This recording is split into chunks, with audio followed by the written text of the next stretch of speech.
Bhekene nesimo sokuthi aphebeze umbhobho wesibhamu.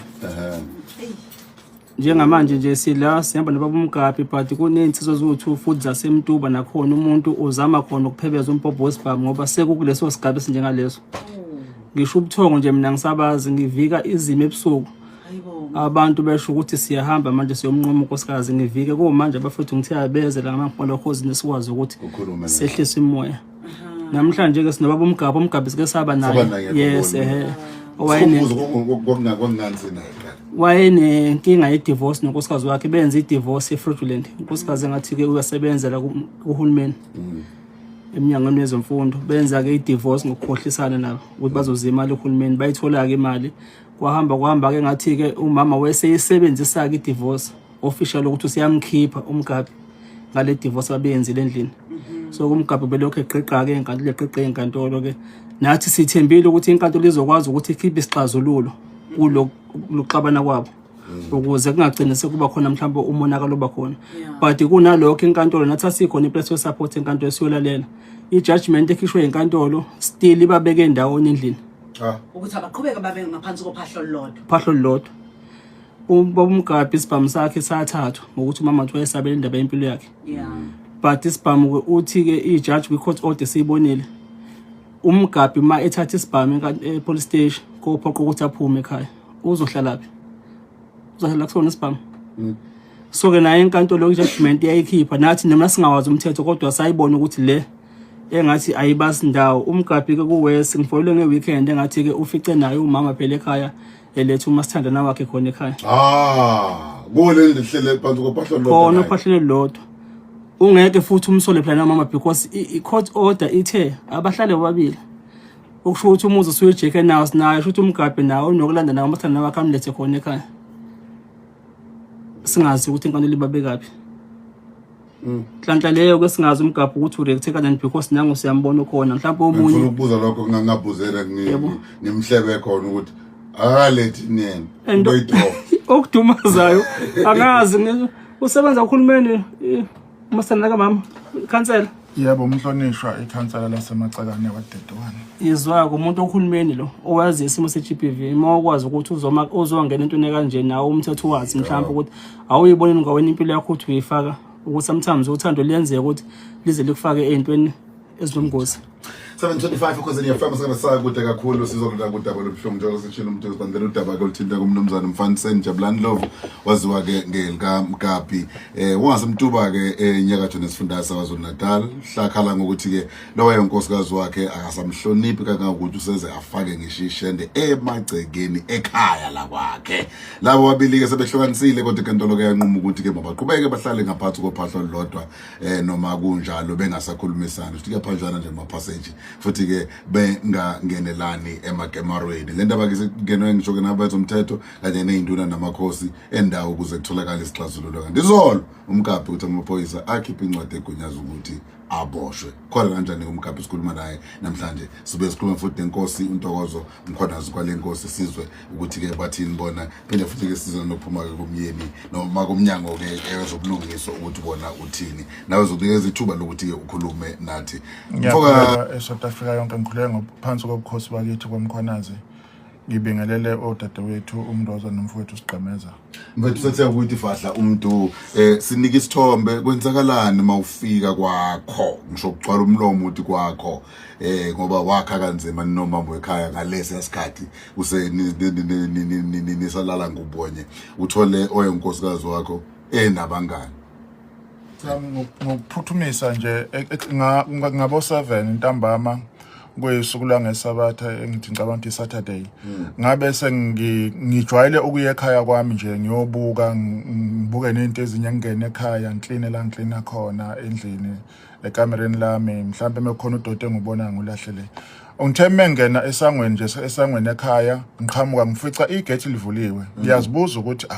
igate livulwe ubani okhona la ekhaya ngoba ngahlangana nemoto kaMama ngoLesihlanu ebheke eMpangeni vele every Friday uyahamba eye eMpangeni lapha ayebhale khona ukuthi uhlala khona emagcekane ngesivumelwano sesettlement agreement eyenziwe enkantolo. Uma ngena egcekeni ngiqhamuke esangweni mengithi gaga hayi ngibona nje abafowethu insizwe embili naye lena insizwa ke phethe ukhiya wemoto liyakhe lo dadewethu lo ongangishade naye. Uma ngisengena ke bese ngingabe ngisangena ekhaya ngivele ngimisa imoto esangweni ngoba isizathu sokuthi ngimisa imoto esangweni ngabona ukuthi hayi kukhona engimsolayo kulabo abantu abamile noma kunethunzanyana kodwa kukhona into engimsolayo ukuthi uhamba nayo le ndoda yakhe. Esakwazi wayinikeza ngisho imoto yasekhaya engangimthengele yona ukuthi akakwazi ukuthi athole inyawo ezilula zokuya esikoleni. Ayike ngibese ngiphuthuma ke khona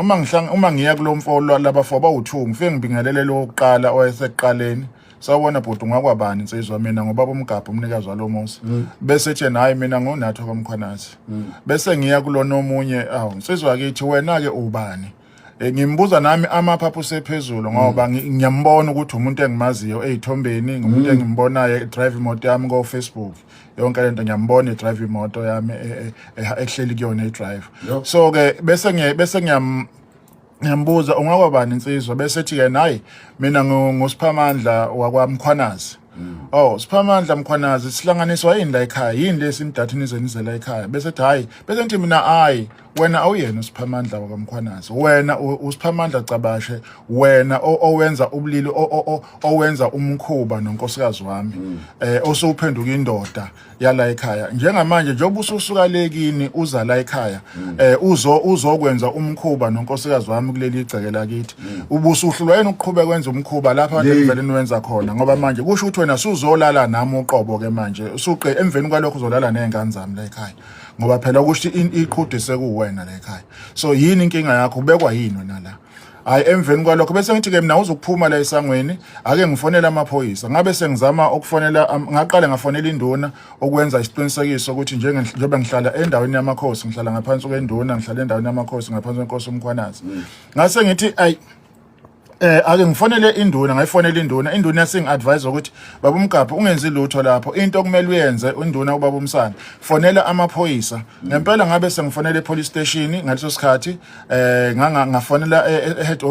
enakwanene eofisini lamaphoyisa echarge office kwasho ukuthi ingcinga ayisebenzi u035 awungeni ngabe sengizama futhi ukufonela umphathi station naye futhi ngase ngithola inamba yakhe ngoba wabe siyinduna singinikeza lezi inamba ngazama ukufonela umphathi station umphathi station kwaMsane ngangamthola ucingo lwangangena futhi ngabe sengifonela omunye osebenzele empangeni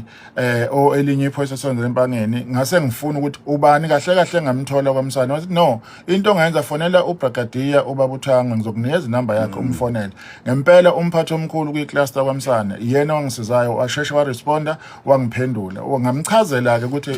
isimo njengamanje la ekhaya ngifica ukuthi kunendoda la ekhaya ekanje engingakaqedi ukukhuluma nephoyisa iphoyisa sengiqedile ukukhuluma nephoyisa ngabuyela kulomfo uma ngibuyela kulomfo ngithi ke mina uzokuphuma ethi lomfo hayibo angizokuphuma kuphi ngizophuma mina lapha esangweni uma ngithi ngizama ukumbamba wabe sephenduka sengikhomba ngesibhamu ilapho ke abe sephuma khona nomngane wakhe lo baphumela ngaphandle emveni kwalokho ke udade lo wabe seqhubeka engithuka ethi ngihlala emafukwini mina ngazini ngokwakha nengane yakhe entombazana bengithuka kuleso sigameko esabhekele lona sephuma engiphenduka engikhomba ngesibhamu ngabe ke mina seqhamuka ingane yakhe ngelikhulu ijubane yomfana okuthiwa uSandile lo ngane yabe iqhamuka siphe engathi yayiphethe isilimazo kahle unina waseyikhuza ukuthi kahle Sandile musukuyenza lapho ke engabe sengisalinde amaphoyisa njalo ukuthi awafiki nangempela ke hayi wangiyeka ke lo Sandile kodwa ngase ngividorize uyena lwesifazane egcekeni ngividorize left and right nje mina ke ngase ngikhuluma egcekeni njengomuntu ophahla idlozi ukuthi nina mndeni wala ekhaya ukuthi ungaze kuzongena indoda ingena kanjani indoda ngoba phela lo mfazi akuyena umfazi wasehotela ngashada naye ngesintu wangena ngenkomo wacaca la ekhaya yena futhi mama lo lwesifazane utshela inkantolo ukuthi yena ushade umshado wesintu esintwini ayikho idivorce so kwase ngiyibuza ukuthi methi divorce ayikho kwenzakalani lapho lento ukuqala ngokwazi kwakho noma kusekuyimkhubo ojwayele ngokubuka kulapha ekhaya kwami kumgwaqo kusemgwaqweni ngafonelwa umunye nje ngibuza ukuthi kanti le moto ehlezi ime lapha ekhaya kwenzakalani ngayo abanye ke bayasho ukuthi kule ndoda lomfo uyafika lale lapha ekhaya ngempela ke nami ngingeke ngikubuka lokho ukuthi ngempela ukuthi into ayenza ngoba ngamfice eyimela umuntu umuzi mase ujwayele sengowakhe uyemela nje egcekeni ayiphuzela ngoba babeyiphuzela utshwala beyimele nje egcekeni kodwa yena wayephethe ukhiye isizathu sokuthi ngize mina ngivale esangweni ngabona ukuthi vele uzongena emotweni aphume ngemoto yomfazi walapha ekhaya baqhubeke nohambo.